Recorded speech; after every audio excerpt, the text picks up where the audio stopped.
안녕하십니까. 황태순 TV의 황태순입니다. 오늘 2020년 5월 10일입니다. 일요일입니다. 오늘 문재인 정부, 문재인 정권이 출범한 지 정확히 3년 되는 날입니다. 오늘 마침 보니까 문재인 대통령은 오늘 오전에 청와대 그 춘추관에서 기자들 앞에 놓고 특별 담화를 발표했습니다. 한 23분 정도 되는 쭉 보면 이제 소회를 쭉 이야기하고 했는데 저는 깜짝 놀랐습니다. 이 문재인 대통령이 사람이 달라졌나? 문재인 대통령이 지지자들이 아마 이런 표현을 할지도 모르겠습니다. 우리 인의가 달라졌어요. 22분간에 걸친 특별 담화 중에 첫 모두에 보면 지난 3년 촛불 염원을 가슴에 담고 국정 운영에 임했습니다 하는 그거만 싹 드러내면 나머지 그 이야기는 과거 박근혜 대통령이나 과거 이명박 대통령이 할 법한 이야기, 아마 미루어 짐작컨대 박근혜 대통령, 이명박 대통령도 지난 3년 촛불 염원을 가슴에 담고 국정 운영에 임했습니다. 요걸 빼면 똑같이 얘기했을 겁니다. 저는 여기서 두 가지를 느꼈습니다. 첫째, 역대 5년 단임 대통령이 늘 그래왔습니다만은 3년 차에서 4년 차를 넘어가면은 그때부터는 청와대 내에도 또 권력 신부 내에도 테크노크라트라고 그러죠. 전문 관료들, 이른바 이 관료 집단들이 서서히 권력을 장악하기 시작한다는 겁니다. 그건 역대 늘 노태우 대통령 이후 늘 그래왔습니다. 처음에 한 1년에서 한 2년까지는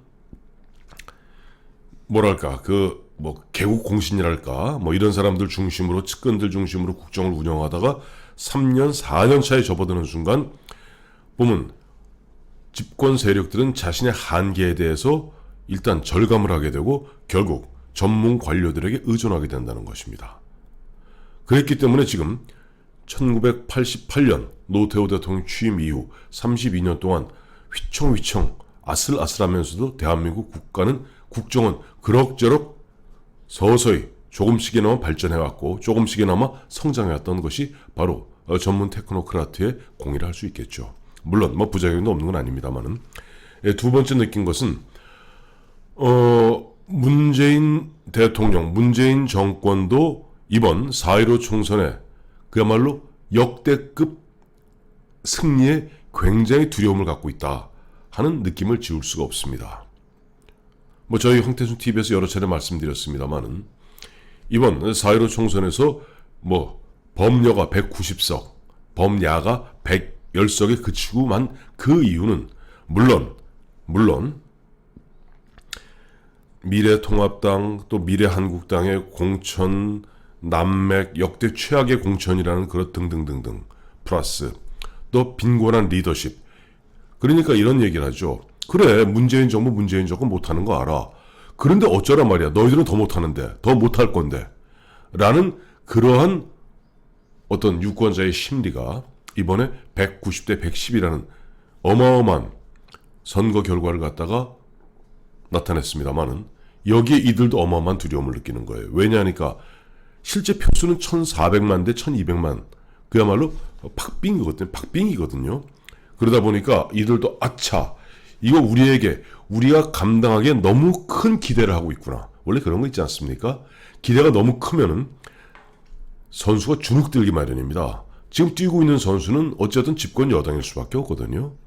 그런 면에서 오늘 집권 3년을 맞이해서 4년차, 오늘부터 4년차에 접어듭니다만은 4년차에 접어드는 문재인 대통령, 문재인 정권은 두 가지의 측면에서 상당히 보면은 자기들도 어마어마한 두려움 속에서 또 알게 모르게 그동안 운동권 출신들, 이른바 전문 정치꾼들이 주도해왔던 국정 운영에서 실제 보면 서서히 국정 운영의 키를 전문 관료들이 잡아나가는 것이 아닌가 하는 생각을 지울 수가 없습니다. 우선 보면은 앞서도 말씀드렸습니다만 문재인 대통령의 22분 연설 중에서 첫 모두의 지난 3년 촛불의 염원을 가슴에 담고 국정에 임했습니다. 그 다음에 뭐라고 그랬냐니까 이번에 코로나 방역에 성공해서 한국 코로나 방역의 모델은 요즘 K 방역이라고 그래요. 코리아 방역. K 방역의 그 어떤 찬란한 결과는 방역 당국과 의료진의 헌신, 수많은 자원봉사자들의 자발적 참여, 연대와 협력 정신. 허허, 지난 3년 동안 문재인 정부, 문재인 정권 좌파, 정부에서 보기 드문 전문가 집단과 또 일반 국민의 어떤 노력과 헌신에 공을 돌리는 모습 보면서 이 사람들이 좀 겸손해졌나 하는 생각을 지울 수가 없습니다. 두 번째, 이 대목에서 이 진짜 대단한 이거야말로 어떻게 보면 테크노크라트들의 입김이 많이 들어간 것이 아닌가. 왜? 지금까지 문재인 대통령 연설비서관, 강원도 출신의 그 시인 있지 않습니까? 늘 황당한 이야기뿐이었어요. 무슨 뜬구름 잡는 이야기, 무슨 몽환적 이야기 했는데 갑자기 사스와 메르스 때의 경험을 살려 대응 체계를 발전시켜온 결과입니다. 아니 이럴 수가 있나요? 사스는 그렇다 칩시다. 옛날 2003년경이니까 노무현 정부 시절이죠. 메르스, 2015년 메르스 때 많은 사람들이 알고 있습니다. 이번 우리가 K방역에 성공한 그것은 지금 정은경 질병본부장이 전 세계적인 주목받는 인물이 될 수 있었던 것은 2015년 메르스 사태 때 당시 38분의 환자가 돌아가시는, 그러면서 우왕좌왕했던 그때 쓰라린 경험을 갖다가 우리가 박근혜 정부에서 차곡차곡 다져나갔기 때문에 이번에 문재인 정부 들어서 코로나19에 우리가 효율적으로 대응할 수 있었는데 갑자기 사스와 메르스 때의 경험을 살려 대응 체계를 발전시켜온 결과입니다. 또 그러면서 또 이런 얘기를 해요. 질병관리본부를 질병관리청으로 올리겠다. 왜? 코로나19가 지금 이번 2020년 초로 끝나는 게 아니라 올 가을 또 올 겨울에 다시 팬데믹 현상으로 2차 공습할 것이라는 것은 세계적 보건 전문가들이 이야기하고 있는 바니까 저는 질병관리청으로 승격하는 부분은 찬성입니다. 또 전제를 국회가 동의해 준다면 전제를 달았습니다만 보건복지부의 복지차관제를 신설을 하겠습니다. 정말 이거는 잘한 겁니다. 왜냐하니까 지금 박능후 보건복지부 장관이 아시겠습니다만 이 사람이 연금 전문가예요. 연금 전문가가 이 질병 관리에 대해서 뭘 압니까? 그러니까 보면 초기에 그 유명한 얘기 있지 않습니까? 왜 창문을 온 문을 다 열어놓고 모기 잡으려 드느냐 하는 그런 비유적 국회의원의 질타에 대해서 겨울엔 모기가 없습니다 라는 되지 않는 이야기를 했는데, 어쨌든 보건복지부가 옛날로 하기엔 보건부하고 복지부, 이거 어떻게 보면 성격이 전혀 다른 형태죠. 하나는 질병이고 하나는 연금 관련이니까 이것을 합쳐놓은 이 기관이 보건복지부라면 복지차관제를 신설하는 것은 그거는 우리가 정말로 긍정적으로 검토해야 할 부분이라고 생각합니다. 그리고 또 웬일로 보면은 오랜만에 또 진솔한 고백을 했어요. 지난 4월에 며칠 안 됐죠. 지난 4월에 수출이 급감하여 99개월 만에 그러니까 거의 8년여 만에 무역 수지 적자가 시현되었습니다. 이제는 그동안 선거를 앞두고 이리저리 갔다가 분장하고 분식했던 그런 얘기 갖고 더 이상 국민을 갖다가 눈 가릴 수 없다는 부분을 인정하는 것 같습니다. 그러면서 현재 상황은 경제 전시 상황이다. 이 부분은 저도 적극 동의합니다. 그러면서 향후 4가지 안을 갖다가 내놓았더라고요. 이 4가지를 보면서 제가 깜짝 놀랐어요. 이건 박근혜 대통령이 했던 얘기예요. 지금 민주당이 야당 시절에 그렇게 발목을 잡았던 원격 의료 서비스 있지 않습니까? 근데 그거 갖다 이번에 비대면 의료 서비스라는 표현을 조금 바꿔왔습니다만은, 비대면, 그러니까 ICT, 우리가 ICT 이야기를 처음 꺼냈던 것은 2013년 박근혜 정부였습니다. 그 이야기를 갖다가 다시 꺼내면서 우리가 이제 세계적으로 앞서 나가고 있는 ICT의 그 인프라를 이용해서 비대면 의료 서비스 등 선도형 경제를 시연해 나가겠습니다. 이게 박근혜 대통령이 했어야 될 이야기입니다. 했던 이야기고, 두 번째 이제 고용보험의 적용 확대해서 전 국민 고용보험 시대에 초석을 놓겠다.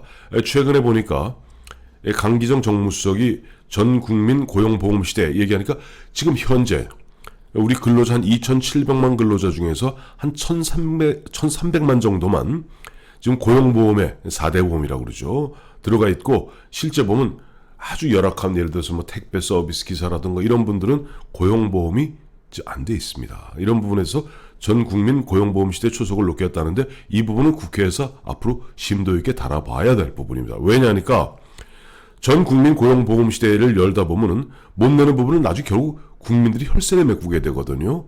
그러니까 지금 보면 좌파 일부에서는 무슨 얘기 나오냐니까 그거는 그런 부족한 부분은 예를 들어서 거대 대기업들로부터 뭐 염출한다든지 고소득자들로부터 염출해서 메꾸겠다는 식의 이야기, 즉 그들이 이야기하는 사회주의 성격이 물씬 풍기는 그런 어떤 형태이기 때문에 물론 전 국민이 고용보험에 들어서 내가 유사시에 실직을 했을 때 그 보험물 같은 혜택을 받으면 좋죠.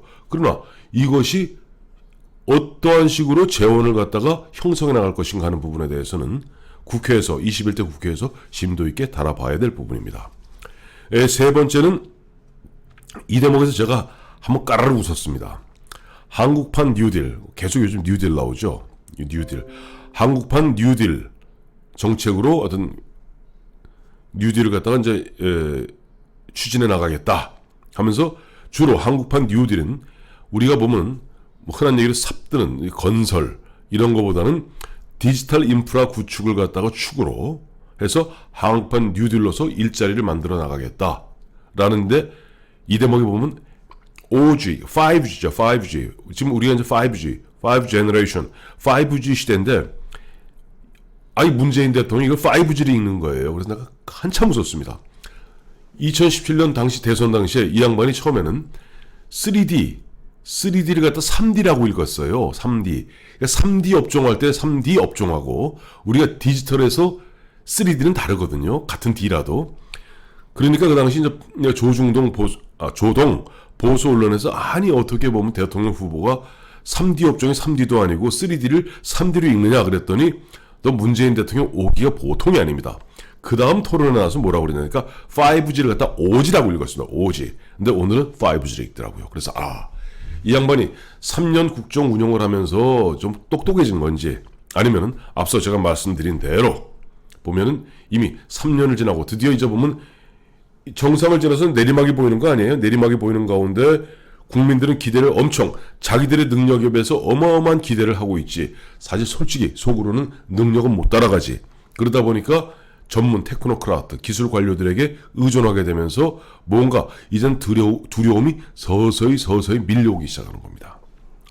네 번째는 국제질서, 연대와 협력의 국제질서를 갖다가 선도해 나가겠다라고 이야기하는데 그건 이 얘기인데 기본적으로 저는 그렇게 생각합니다.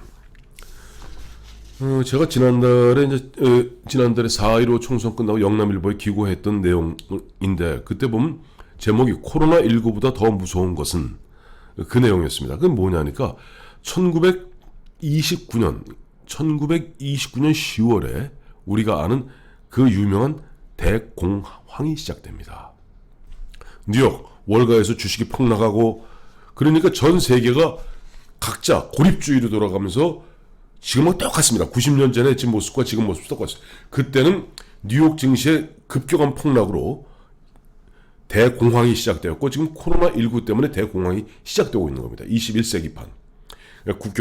사실상 국경을 봉쇄하고 물자와 사람들의 이동을 갖다가 가급적 제한 차단하고 다음에 고립주의로 들어가고 이러다 보니까 어떤 일이 벌어졌습니까? 미국 같은 경우는 1929년부터 루스벨트 정부가 출범하던 1933년 초까지 4년 동안 노동자의 25%가 실직하게 돼요. 근데 미국은 그나마 미국 경제력이 튼튼하던 미국은 그 정도죠. 일본은 폭망합니다. 그러니까 일본이 한참 20년대 그 당시 다이쇼 데모크라시라 그래갖고 다이쇼 대정 일왕인데 다이쇼 데모크라시라 그래갖고 경제도 쿵짝쿵짝 돌아갔고 거기에 보면 나름대로 보면 무슨 노조도 형성되고 진보 정당도 떴습니다만은 그런 분위기 속에서 결국은 군이 득세하는 가운데 31년에 만주사변을 일으키게 됩니다. 독일도 마찬가지입니다. 유럽도 마찬가지입니다. 왜? 이미 미국의 노동자의 4분의 1이 실업 상태에 들어갈 정도니까 독일도 보면 드디어는 못 살겠다 갈아보자 하면서 히틀러를 갖다가 32년 만에 히틀러를 선택하게 됩니다. 여기에서 우리가 이제 뉴딜 하는데 뉴딜이라는 게 우리 잘 아시겠습니다만 민주당 정부에서 당시 루즈벨트 대통령이 테네시 밸류 어서리티라고 그래갖고 대규모 토목공사를 일으킴으로써 고용을 창출한 것이었거든요. 근데 후세 경제학자들이 이야기합니다. 루즈벨트의 뉴딜 정책은 성공한 게 아니라는 거예요. 33년부터 38년, 39년까지 그렇게 뭐 중앙정부에서 돈을 퍼붓고 어쩌고저쩌고 했지만은 경제가 좋아진 건 없습니다. 다만 39년 9월에 2차 세계대전이 발발했습니다. 근데 미국은 39년 2차 세계대전이 발발했어도 39년, 40년, 41년 12월에 진주만 공격을 당할 때까지 3년 동안 무기장사를 합니다. 미국 경제가 팡팡 돌아갑니다. 왜? 뭐 무기 만들어서 영국에 팔죠. 무기 만들어서 러시아에 팔죠. 무기 만들어서 심지어는 어디까지 팔았는 줄 아시죠? 나치 독일에까지 팔았습니다. 즉 양쪽이 다 판 거예요. 돈 되는 거는.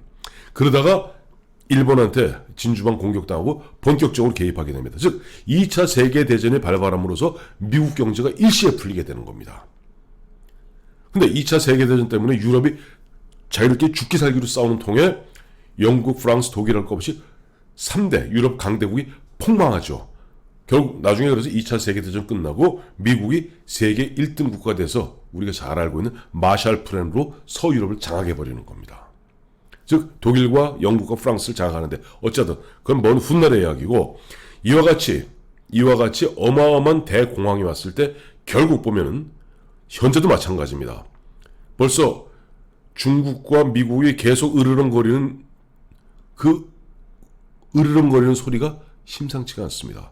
일본 지금 서서히 좀 몰락해 가면서 지금 우리를 바라보면서 야 디지털의 한국하고 아날로그의 일본하고 하면서 우리를 서서히 빼딱한 눈으로 보고 있습니다.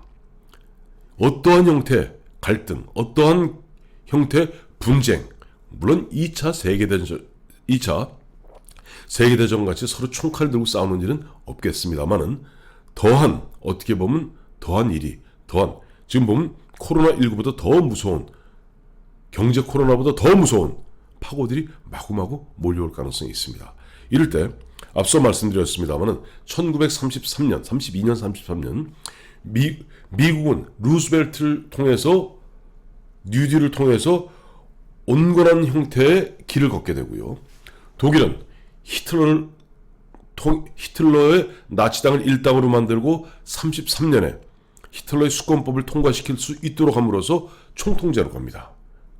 그래서 양쪽 다 어쨌든 군비를 확장하고 무기를 키우면서 경제는 돌아가는 것 같습니다만 한쪽은 파국으로 한쪽은 상승으로 가게 됩니다. 자, 지금 대한민국의 운명은 어떻게 되는 것일까요?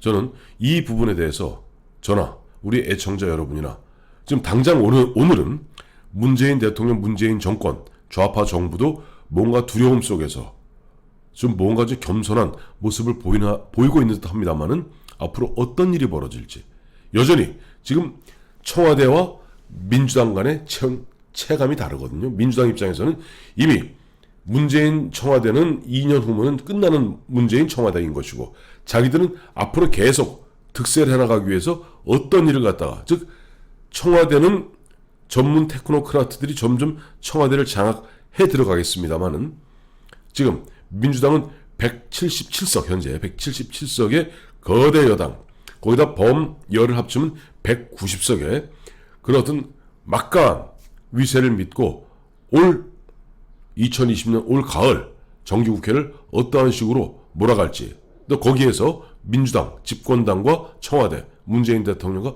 어떤 갈등이 빚어질 것인지 한번 우리가 예의주시해 볼 필요가 있겠다 하는 생각이 듭니다. 감사합니다.